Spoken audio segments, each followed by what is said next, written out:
Hi everyone, I'm so excited to see you here on the channel. We have two cards today using embossing folders that we're not, even though they have color on them, I'm not using any type of coloring or ink blending. It's so simple, and I want to show you some new ways to use your embossing folder. So we're going to be using this Honeybee Stamps Soiree embossing folder, and we're going to create two cards using embossing powder on your embossing folder. I'm going to show you two ways to do that easily.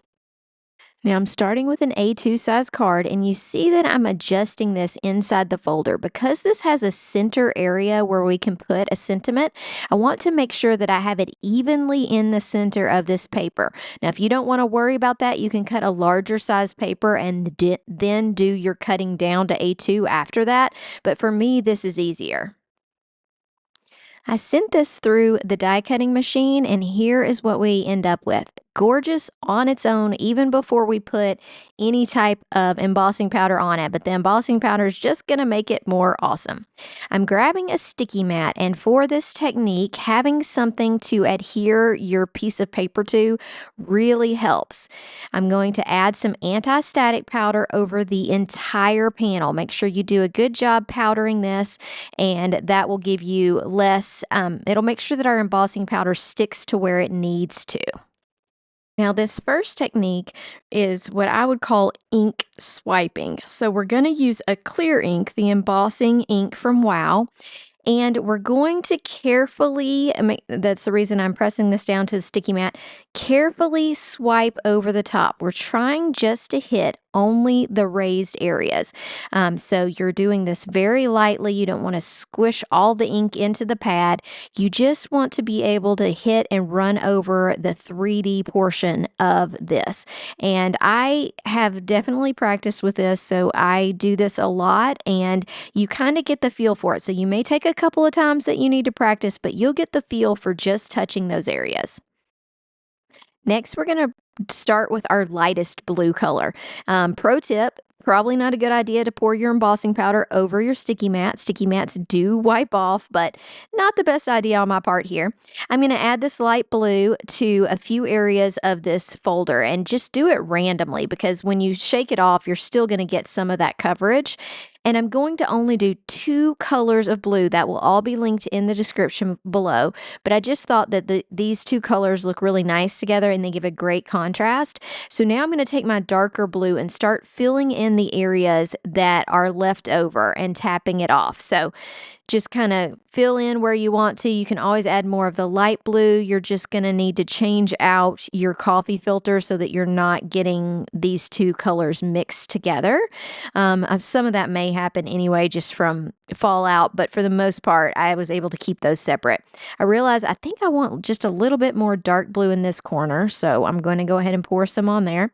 If all else fails, you can add more embossing ink if you need to, but most of the time, just pouring really gives me some fun colors and variation that I really like in these panels.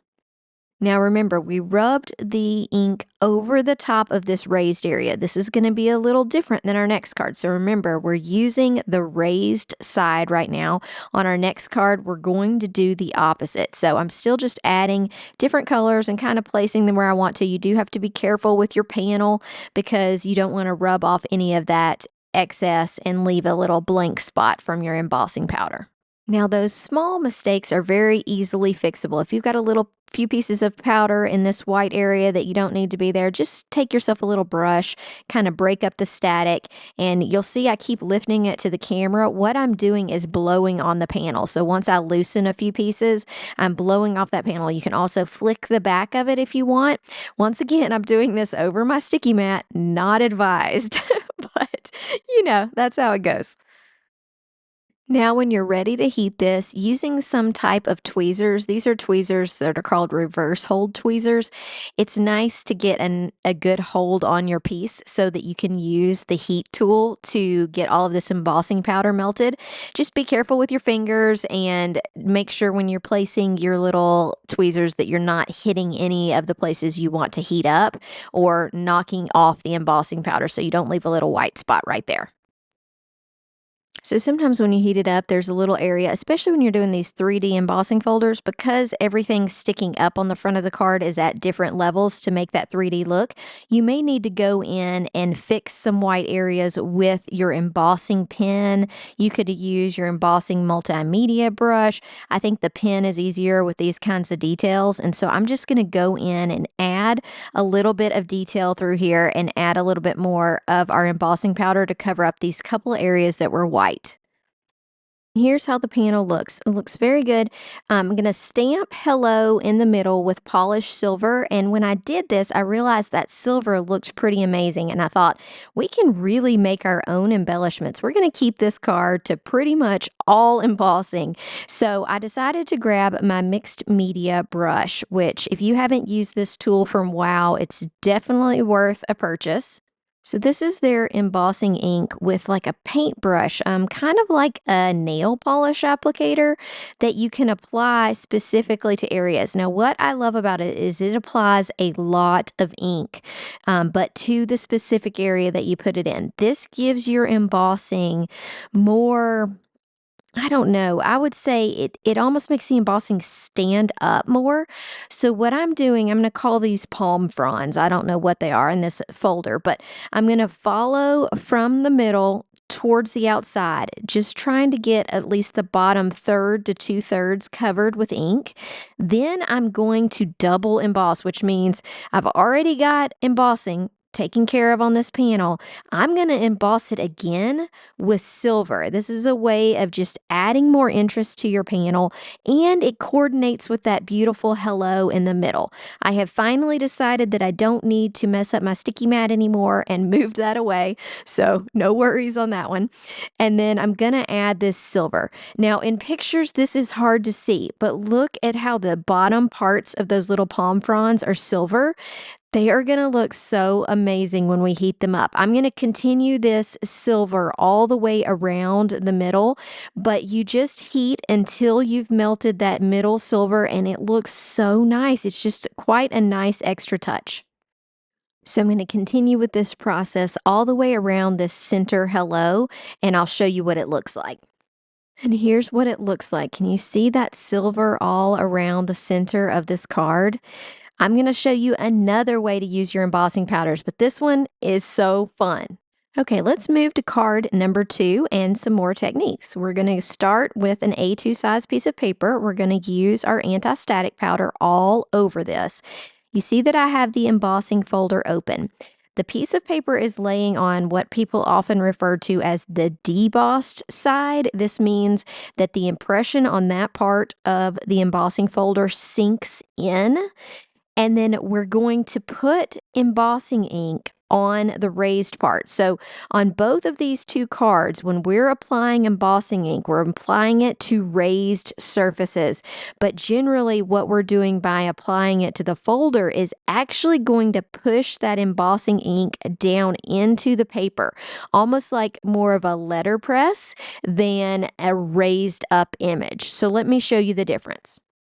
Carefully close this and try not to move your piece of paper. I tend to grab it and hold it closed and then send it through my die cutting machine. So here's what we have. Our image is debossed into the folder. So hopefully all of that embossing ink has pressed down into these little wells, and now we can add embossing powder. So this time I am using, not doing it over my sticky mat again, and just trying to add these different colors. It's really nice because the little wells kind of catch the color. And so on this one, I kind of did opposite sides, opposite colors versus mixing the colors, which gives it just a little bit different look, but I love how it turns out. So let me heat this up and I'll show you the difference and we'll add a few little details. So here it is all heated up, and I'm going to put it next to the other panel because they are similar. When you see them up close, they're not, but when you look at this embossing powder is down in the image.